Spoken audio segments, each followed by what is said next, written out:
I was talking to a trader once who was trying to become profitable, and I asked him, what is your trading strategy? What is your criteria that you're using in order to enter trades? And he said he enters buys whenever he thinks the market is going to go up. And he enters sells whenever he thinks the market is going to go down. And I was like, bro. What are you doing? What are you doing? Nothing. Me? Just hanging around. Because the reality is, if you're just relying on intuition to help you become profitable and create yourself a trading strategy where you can retire and become financially independent, I got news for you. You're just gambling. I'm sorry to say, but you're going to be in a world of hurt, just blowing account after account after account, hoping to one day get that aha moment. So to avoid all that pain, all that wasted time, all that wasted money, in this video, I'm going to give you a step-by-step blueprint, implementable steps that you can use today in order to create yourself a trading strategy. And by watching this video in its entirety, me and you, right now, we will create a customized game plan, a customized strategy just for you based on your risk level, your emotions, and your personality. So if that's something that you like and you find that valuable, then go ahead and drop a like on this video. It really helps the channel a lot. And let's get started.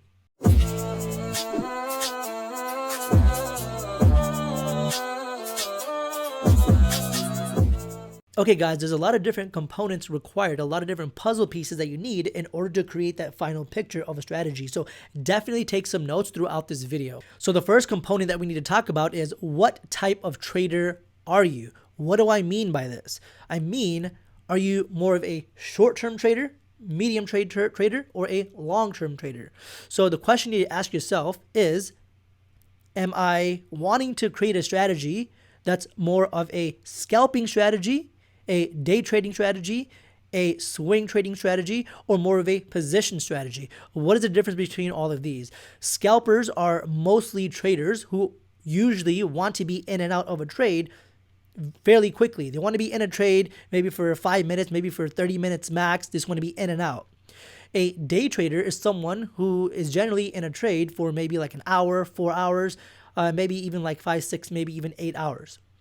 A swing trader, on the other hand, is someone who is in a trade maybe for a day, maybe for 5 days, maybe even for a couple weeks. Whereas a position trader is someone who is okay with being in a trade maybe for a month, maybe even for 5, 6 months. So in general, scalpers, they're usually looking at like smaller time frames, maybe the 1 minute time frame, 5 minute time frame, 15-minute time frame. They're looking at these smaller time frames here because they're going to be making quick movements in and out of the market. So for example, if you go to the 1 minute time frame, you'll notice that each of these little candles here, each of these little bars that you see here, they represent 1 minute of time. You'll notice right over here, there's 41 seconds remaining until the next candle appears. Now, day traders, on the other hand, they're looking at maybe the 1 hour chart. They might be looking at the 15-minute chart.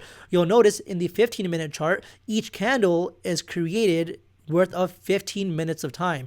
You'll notice this candle here is closing in the next 3 minutes. You go to the 1 hour time frame, where day traders like to hang out as well, is you'll notice this candle is going to be closing in about 48 minutes. So you'll notice if I get this measuring tool over here, you'll notice 24 bars, meaning 24 of these candles represent one entire day. Now, the swing trader, on the other hand, they usually hang out in the 4 hour time frame or even the daily time frame. What does this mean? This means 6 of these candles, 1, 2, 3, 4, 5, 6 of these candles represent one day. So just a small sliver of time. So this is moving a little bit slower. There's less candles, less movement that you have to worry about. Same thing with the daily candle. This obviously means one daily candle is appearing each day. So the first thing you need to define is what type of trader that you want to be based on what type of charts that you're more comfortable looking at. And something that can help you out is questions that you need to ask yourself, which is, how much time do I have free each day to dedicate into trading? And number 2, what is the frequency of the trades that I want to enter? Do I want to enter many trades every single day? Or do you want to do less trades and have it be a little bit less screen intensive and have time to do other things in your life. I'm not going to go too deep into this specific topic here because I do have another video on the channel going over it. So if you do want to see that, there's a link right above my head. You can click that and get a little bit more information on the types of trading styles that there are. Now, once you have that figured out, the next component we need to think about is what type of asset do I want to trade? What type of markets do I want to be looking at? And what do I mean by this? And what I mean is, in terms of the Forex market, do I want to trade what's called the majors? Or do I want to trade what's called the minors? Or in other words, do I want to trade what's called the exotic currency pairs? The majors, the major currency pairs, are usually the ones that have the USD attached to them. The major currency pairs are usually a lot more liquid and they have a lot more liquidity. What does this mean? This means usually there's a lot more market participants trading that specific currency pair. So just to give you an example, we could do Euro USD. Since there's a lot more market participants, meaning a lot more buyers and a lot more sellers trading this market concurrently at the same time, this usually means that the majors tend to have a smaller spread, or in other words, a thinner spread, or in other words, the difference between the bid and the ask price is a lot more tighter. And this is a good thing. Traders like smaller spreads. I'm not going to go too much into detail on spreads because that's not the point of this video, but I do have a video on the channel that goes over spreads, so I'll link that right up here as well if you do want more information. Now, on the other side, because it does have smaller spread and because there are a lot more market participants, these type of pairs, the majors, generally don't tend to be as volatile, meaning the amount of pips, the amount of movement the majors generally have on any given day or at any given moment generally doesn't go as up and down, or it isn't as volatile as different type of currency pairs. And traders generally don't like a pair that isn't too volatile. Why? Because if you entered a buy here, let's say 10 days ago, and after those 10 days,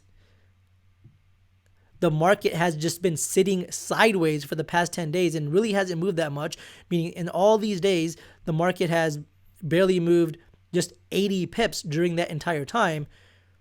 That's really not making a lot of money. It's really not making a lot of pips on that trade. Whereas if you traded different pairs that do have a lot more volatility, it might be moving 150 pips, maybe even 160 pips per day. And that gives you a lot more pips as long as the trade is right.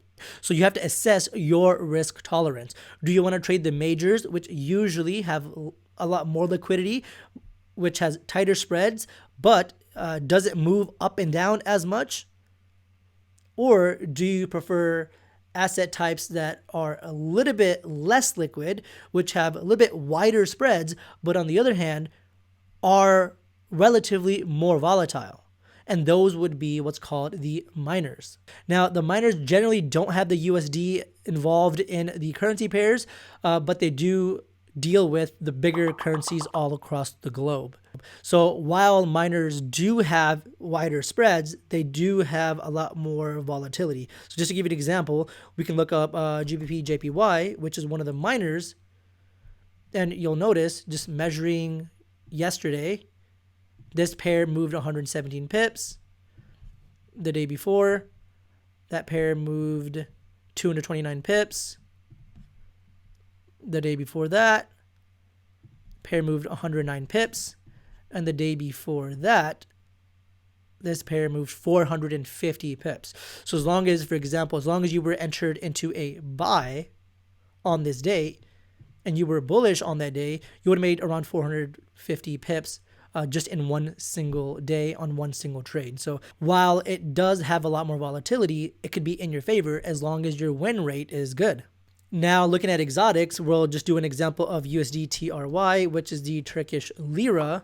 These exotics, these have even less liquidity, meaning less market participants trading this specific pair, which means the spread is even wider. But on the other hand, it also means that it is a lot more volatile, meaning on any given day, it is moving more up and down as opposed to other asset types. And some brokers might not even offer exotic pairs. You'll just have to look into the broker and see if they even offer these type of pairs. But just to give you an example, it might look like it's not moving that much, but if I kind of zoom in and measure from this date up and down, it has moved 300 pips. And if I measure this red candle or the previous day's candle from the top to the bottom, you'll notice this moved around 700 pips. Now just remember, because it has less liquidity, the spread is wide, so you might not get the exact exit or the exact entry price that you wanted. And it might take a little while for your order to get filled. So let's say you want to exit the trade, but there's no other opposing party on the other side to buy what you're trying to sell. It might take a little while for your order to get completed. So take that into consideration as well. Now, once you've determined and identified what type of pairs you want to trade, whether it's the majors, the minors, or even the exotics, next thing we need to figure out is to find a balance between the risk to reward ratio and your win rate.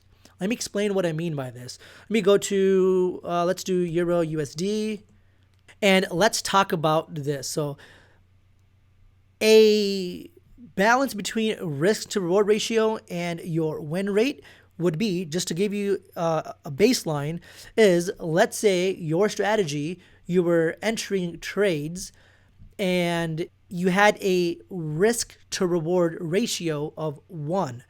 What does this mean? This means the amount of money that you're willing to risk is equal to the amount of possible reward that you're going to be getting if your trade is right.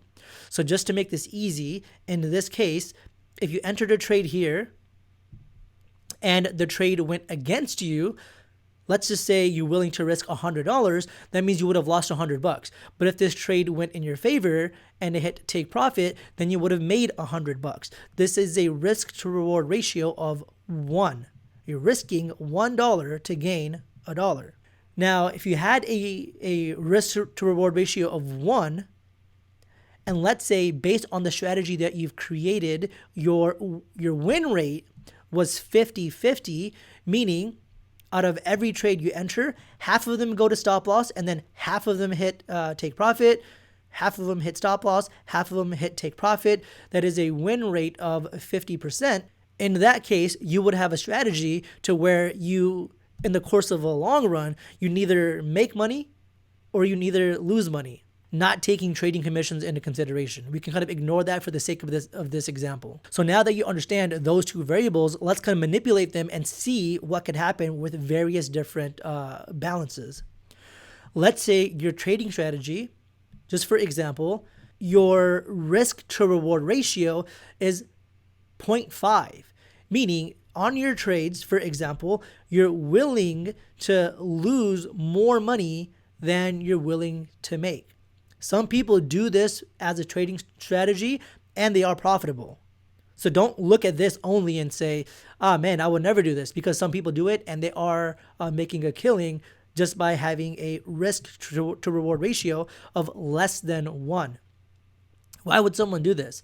Because if they have a shorter take profit and a lot more breathing room for the stop loss, that could, depending on their strategy, that could mean they have a lot higher win rate. They could, for example, I'm just making up a number, they could have a 90% win rate or like an 85% win rate, meaning they're winning most of their trades and only some trades are hitting stop loss because they're giving themselves a lot more breathing room. So let's put some numbers into this. So let's say you have that 80% win rate. Let's say you entered 10 trades, and because you had an 80% win rate, let's say you won your first trade, which means you made $50, for example.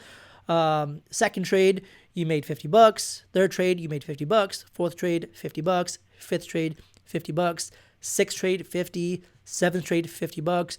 And then eighth trade, you made $50, which got you your 80% win rate. And then the next 20%, which you lost to trades. So trade number 9, you lost double of what you made. So you lost $100. And then your 10th trade, you also lost $100. doing the math, you'll notice that you are profitable even though you have a risk to reward ratio that is less than 1. Now, on the other side of the spectrum, let's talk about a trader who has a risk to reward ratio, let's say of like on average, let's say like 1 to 6, meaning for every $1 that they're willing to risk, they're looking to gain $6.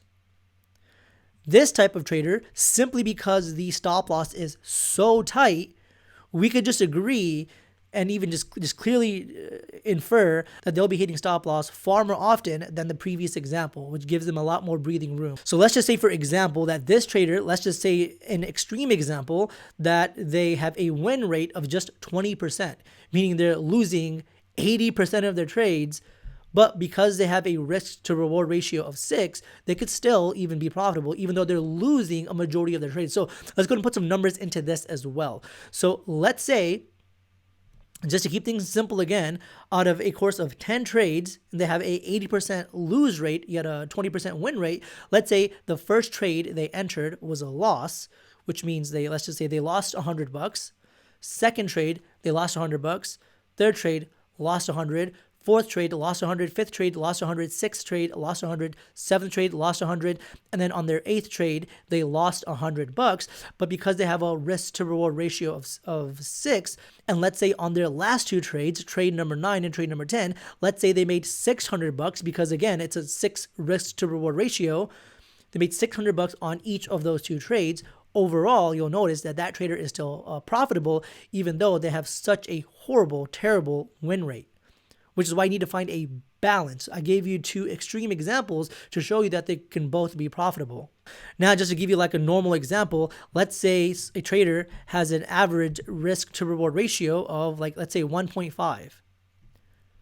Meaning for every dollar that they're willing to risk, they're looking to gain $1.50.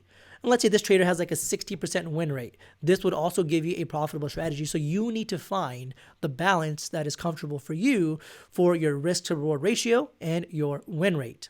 Now, the next component of creating yourself a trading strategy is the trade frequency.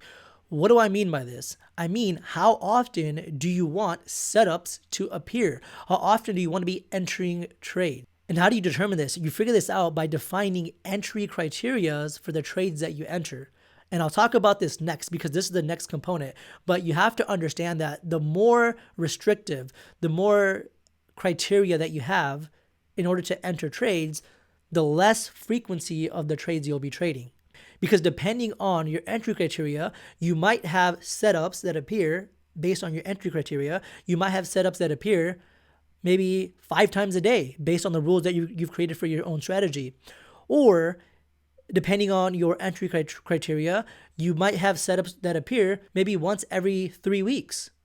So it might not have a lot of entries, you might not have a lot of trades, but those might be very hot winning trades. Now, some of you might be thinking, oh, I want a trading strategy that gives me a lot more trading opportunities. I want something where I can enter 5, 6, 7, maybe even 10 trades a day. But I do want to give you a heads up that that is the wrong way to look at it. That's a very big misconception that a lot of brand new traders have when it comes to trading, because the market rewards you for doing nothing. You get paid in trading for not doing anything, for being patient. Because I know in life, we have been taught the more we do something, the more money that we're going to make. For example, if you own a Subway restaurant franchise, the more sandwiches you sell, the more money you're going to make. Or if you do real estate, the more houses you sell, the more money that you're going to make. Or if you do e-commerce and you sell apparel, the more shirts you sell, the more money you're going to make. Now, while that is true for most things in life, it is completely different in trading. Why? Because in trading, every opportunity that you get into to enter a trade, there is also a possibility to lose money. There is a downside to entering a trade as well. So you also have to find that balance that's comfortable for you. Now, the next component is defining your entry. Now, there are multiple different entry triggers you can create to allow yourself to find trades that you want to enter. So I'll talk about some. Now, just know that once you give yourself defined entry criteria to enter your trades, just know that you must be disciplined enough to follow your rules for all of your trades. So let's talk about some examples. Now, an entry trigger someone might create themselves is, let's just say, for example, they could be using like the 100 moving average. They could say, for example, in their defined entry criteria, is they could say whenever the price action starts going above the 100 moving average, they want to enter a buy when the price action pulls back down to touch it. So once the price action is above the 100 moving average, they'll enter a buy. For example, I'm just giving you a random example, is to enter a buy once the price action touches the 100 moving average. So for example, you could say, I'll enter a buy here. And any other time the price touches the 100 moving average, you want to enter a buy. So for example, right here, entered a buy. And for example, right here, entered a buy. For example, right here, entered a buy. For example, right here, entered a buy. For example, right here, entered a buy. So gives you many trading opportunities, and it gives you a certain set of rules that you've created that you're disciplined to stick by. Entering buys, just very simply, in this simple example, is every time the price action is above the 100 moving average, you only want to look for a buy, and you want to enter your buy as soon as the price touches the 100 moving average. That's your trigger. That's your defined entry trigger to enter your buy.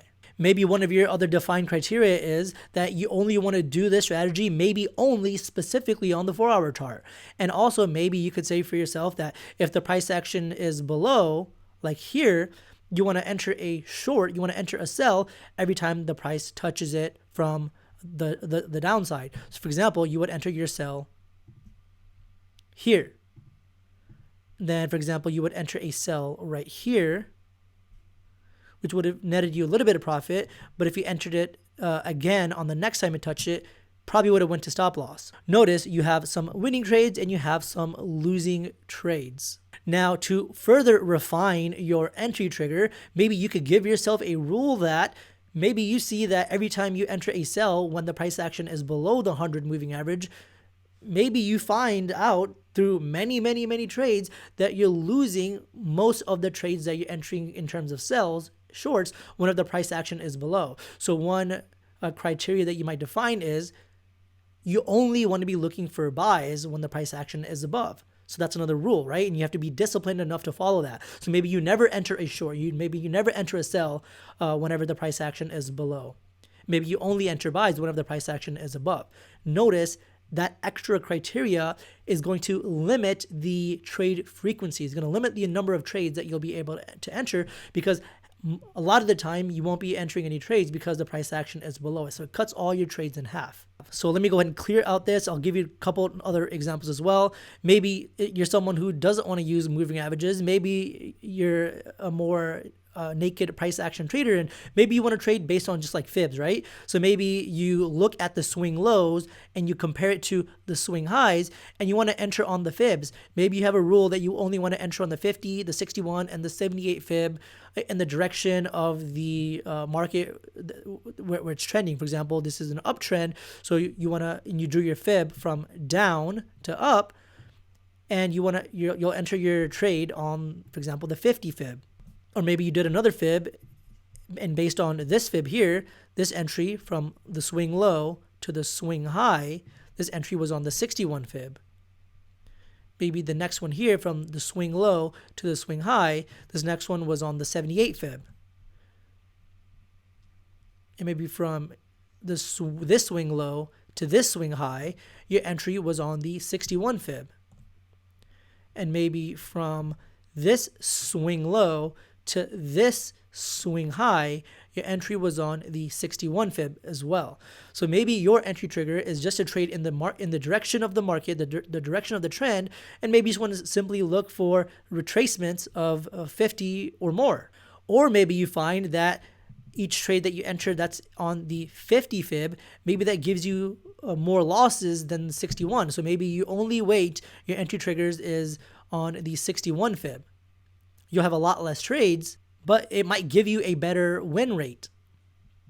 And this is the process of refining and defining yourself a trading strategy. You're looking at the number of trades that you win, number of trades that you lose. You're looking at your risk to reward ratio, and you're giving yourself entry criteria. You're defining your entry rules to give you that balance of risk to reward and the win rate. Or for example, maybe you're someone who likes indicators. You're an indicator trader, and maybe you want to enter based on the Bollinger Bands, or maybe you want to enter based on the RSI or the stochastic, or maybe you want to use like pivot points, or maybe you want to use indicators and you want to use different technicals. Maybe you're a support and resistance trader, but you want to have a tighter criteria, meaning the indicators have to line up in your direction, and also maybe your support and resistance zones have to be on point.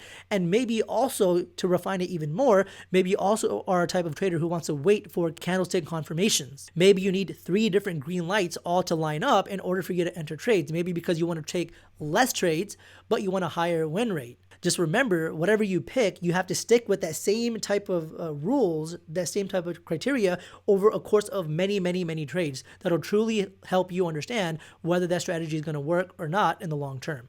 Now, the next component of creating yourself a strategy is to determine your stop loss. Now, there are many different ways to do this. I'll just give you a couple examples to give you some ideas of what you can use. So let's say maybe you are a trader that uses fibs, for example, right? So let's say you found the swing low, you found the swing high, and you were entering on the 61 fib. So some rules that you can apply for your stop loss could be, for example, in this case, let's say you want your stop loss to always be to the next fib. That could be one way that you want your stop loss to be created. You have your entry, 61 fib, and you have your stop loss, just for example, just right out the neck on the next fib. In this case, it's 40 pips. Exiting this, doing another example.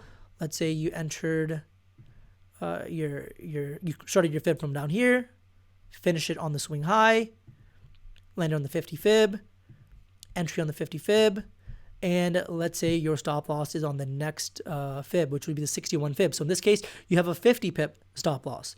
Notice, based on the actual fib size, based on the actual trade, every stop loss in this case, every distance for the stop loss would be different, would be dynamic. So that is one way you could think of a stop loss. Have a stop loss just based on fibs.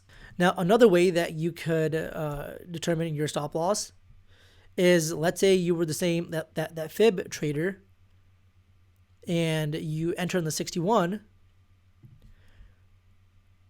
You could be someone who defines your stop loss as you want your stop loss to be below the previous low, the last low. So in this case, this is a low, that's a high, that's a low, that's a high. This is your entry on the low, and you want your stop loss to be below the last low. So notice this will give you a wider stop loss, which will give you a lower risk to reward ratio, but because it's below the last low, it might give you a much higher win rate. So even though the stop loss is wider, this might even be a lot better than trading in the as your stop loss as the next fib. This might be way worse, and this might be way better. You don't know. The only way you're ever going to find out is you have to test it in your strategy. Another way that people can define stop losses is they just use like a static number. So let's say someone enters a trade, and no matter what, they tell themselves that they're going to have, for example, a 30 pip stop loss. So no matter what, they're just putting a 30 pip stop loss every time. And let's say that's just what they've defined, and that's part of their trading strategy, just 30 pip stop loss every single time. Another way that people can determine a stop loss strategy is, let's say they want to use what's called the ATR, which is what's called the average true range.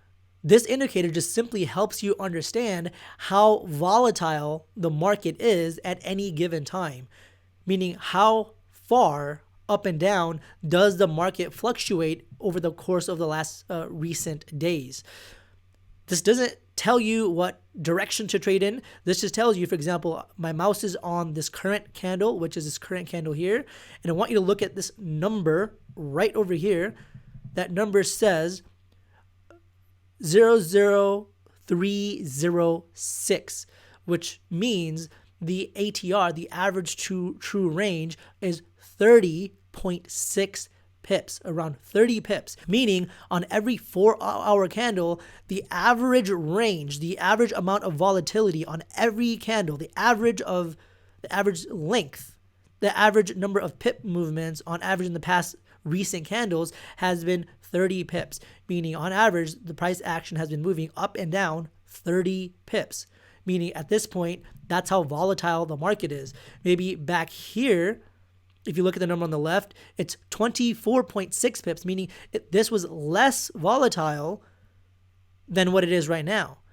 And looking at this over here, this is an average true range of 45 pips, meaning this time frame is a lot more volatile than something back here, which wasn't as volatile. How does this help you? This helps you understand that during times of high volatility, it would be wiser for you to have a bigger stop loss than times at low volatility. You could want a smaller, a tighter stop loss. So maybe you have a rule for yourself that whatever time frame that you're looking at, for example, on the 4-hour time frame, we notice on this day, you look at the ATR and you notice the ATR was 30 pips. So maybe you just have a defined rule of you want your stop loss distance to be as wide as the ATR. So maybe 31 pips. And for example, maybe if you had a trade over here, maybe you entered a sell over here on this candle, you notice the ATR was around 45 pips. So you would want your stop loss to be around 45 pips. Notice it's dynamic based on the market conditions during that time. Or maybe you're someone who wants to do a multiple of that. Maybe you want to do 1.5x of the ATR. Or maybe you're someone who wants to do half of the ATR. If the ATR is around 44 pips, maybe you want your stop loss to only be 22 pips. And the beauty of this is you get to customize this to your preference based on your trading style. Who knows? You might end up with awesome, badass criteria that gives you a high win rate and also a high risk to reward ratio. And the only way to find out is to test it over many, many, many trades and be disciplined enough to not deviate from the trading rules that you're creating for yourself. Now, moving on to the next trading component, which is defining your exit. So question we need to ask ourselves is, we have our entry made, we have our stop loss made. Next question we need to ask ourselves is, where do we want to exit? What is our rule for exiting any trades that we enter if they do end up hitting take profit? Or in other words, where do we want to put our take profits? One way you can define a take profit is just to simply, let me erase some of this stuff here, is just to simply have your take profit be on the previous high, which is just equivalent to where you ended your fib. So if you started your fib down here and you ended your fib up here, you could just have a rule where you want to take profit just in the same exact spot where you ended the fib. For example, if you created the fib from here to here, and let's say your buy was on the 50 fib here, your take profit could be on this previous high, which would have netted you 208 pips. So in this case, your entry was on the 50, and your take profit is around 200 pips, which is the high of this fib. And in this case, using this low and this high, this trade would have been 129 pips. Maybe that is just way too ambitious. Maybe every time you find that you try to put your take profit on the previous high, maybe you notice that most of the time it starts going back to break even, or then it ends up going to stop loss. Maybe that isn't what you want to do. Maybe you're the type of trader who has your stop loss defined, for example, based on the ATR, which we said 31 pips. Maybe you're just a trader who wants to take profit always at a 2 risk to reward ratio, no matter what. Maybe you define your stop loss and you always want to have your take profit double distance of your stop loss. Maybe that's just one of your rules. So for example, in this case over here, let me erase some of this stuff over here. So maybe in this case over here, your entry is on the 50 fib and your stop loss is based on the next fib here, 55 pip stop loss, which would mean you have a 110 pip take profit, which would give you a 2 risk to reward ratio. Or maybe you're an advanced trader and you want your take profit to be somewhere where you will enter your next trade of a short or going in the opposite direction. Maybe you're someone who wants to hold the trade long term and only close your trade once the fundamentals start going in the opposite direction or when the market starts turning and going the other way. Or maybe you have your take profit defined as whenever the price action touches a moving average from the other way. Or maybe you're someone who doesn't even want to use a take profit and you only want to close your trade once the trade hits what's called a trailing stop, which will allow your trade to move indefinitely and only close your trade once the price pulls back a certain amount. Or maybe you just have your exit based on another indicator. But the point is, you must use the same rules over and over again as you're testing out your strategy. Now, the next component we need to define is your risk management, or in other words, your money management. Now, this is a very hard topic for people to become disciplined in because a lot of people are inherently greedy and they don't want to lose money. But when they win a trade, they also are afraid that the trade might go against them. So they close their trade way too early. So you need to understand that you need to have a rules-based approach when determining your risk management, or in other words, your lot size. So one rule you can employ to yourself is you can say, on every given trade that I want to enter, I am only willing to risk 2% of my entire account on any single given trade. Or you can say, on any one single trade, I'm only willing to risk 1% of my account. I don't want to risk any more than 1% of my entire account on any one single trade. But if you do something like this, if you create yourself these type of rules, you have to stick with that rule indefinitely. You cannot deviate and you cannot let your emotions or greed get in your way to allow you to become sloppy with your rules. So let's do an example together. So let's say you are someone who created a rule for yourself that you want to risk only 2% of your account on any single trade. Notice this trade here was 55.6 pips. You can pull up any position size calculator. You just search on Google, position size calculator Forex, click any of the results. I'm just going to use this one for example. How you would use this is you would type the currency pair that you're looking at, for example, Euro USD, and then you would type in the account currency of your actual account. We'll just say USD as well, and you would type in the exact dollar value to the dollar of your actual account. So let's say you have an account of $12,478 at the time of this exact trade. So let's say you want to risk 2% of your account if you get the trade wrong. Meaning if the trade hits your stop loss, you're willing to risk 2%. And then now you have to define, for example, is how far is your stop loss in terms of pips. So this stop loss is 55.6 pips. 55.6 pips.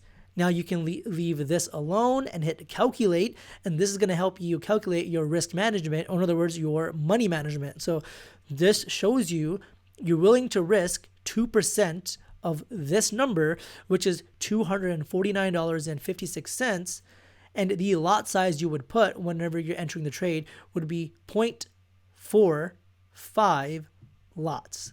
This is your lot size. And the reason why risk management is super important is because if you have a $12,000 account, losing $250 isn't the end of the world. It's only losing 2% of your $12,000 account. Meaning if you get this trade wrong, one trade out of many trades, that this isn't going to ruin your entire account. You're not going to blow your account off of one trade, which means your account will live to see another day.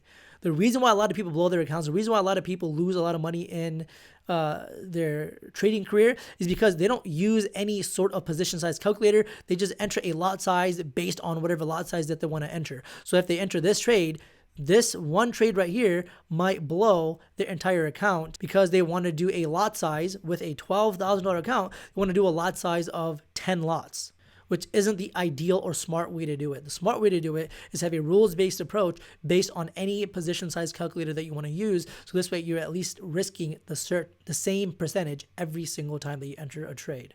The next component of creating yourself a trading strategy is to make sure you have large enough sample size of trades to give you enough data, to give you enough information to see whether that trading strategy, whether those rules is going to be profitable over the course of long term. What I mean is, don't Create yourself rules and only give yourself 10 trades to test whether that strategy is going to work or not. 10 trades is not enough data to have you truly understand whether that strategy is going to be working long term or not. I would say, and again, there's no definite exact number, there's no hard rule, but I would say give yourself at least a minimum of 100 trades to see whether that strategy is going to be profitable or not. And if you're only trading 2 to 3 trades a week, that might actually take a little bit of time to have you hit that 100 trade threshold. But you need to be okay with that. And within those 100 trades, do not change any single variable. This is very important. This is very key. And you need to understand that you must not change any variable during those 100 trades. You have to have the willpower to continue to stick with the same plan until you reach those 100 trades. And then it truly gives you an idea of whether that strategy is going to be profitable or not.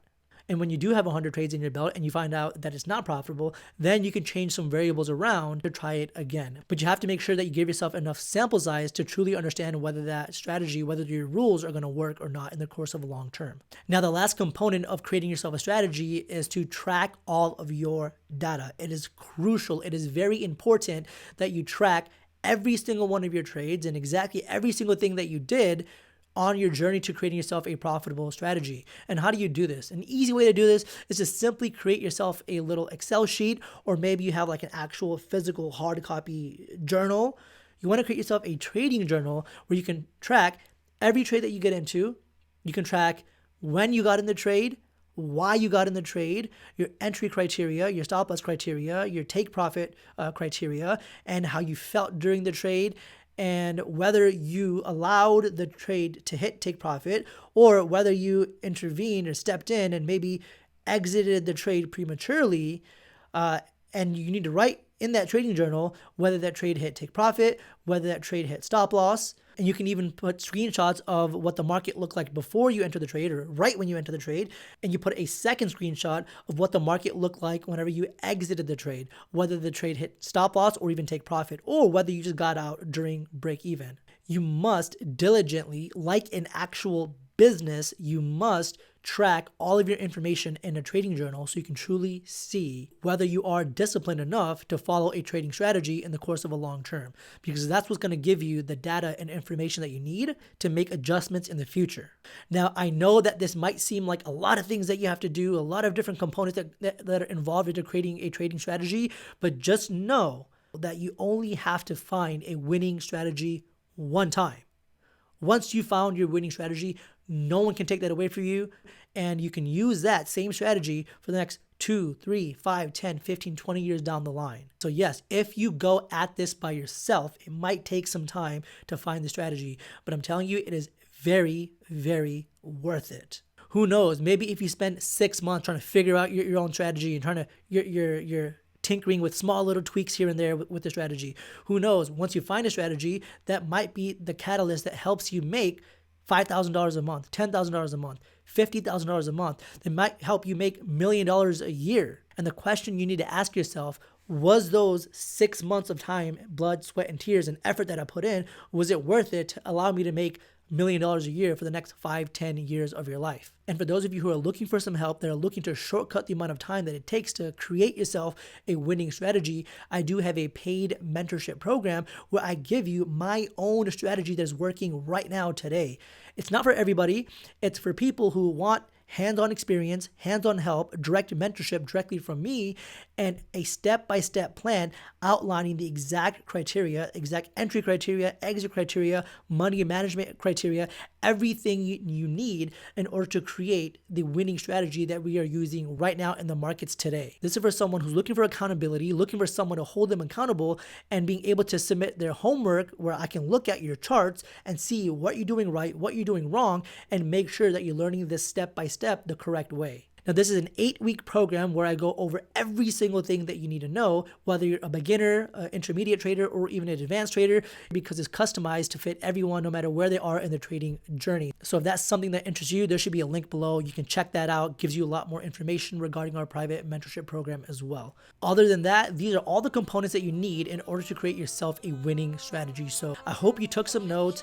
go ahead and actually implement what I told you. Create yourself a winning strategy, and let's make this year the best year yet. Take care, guys.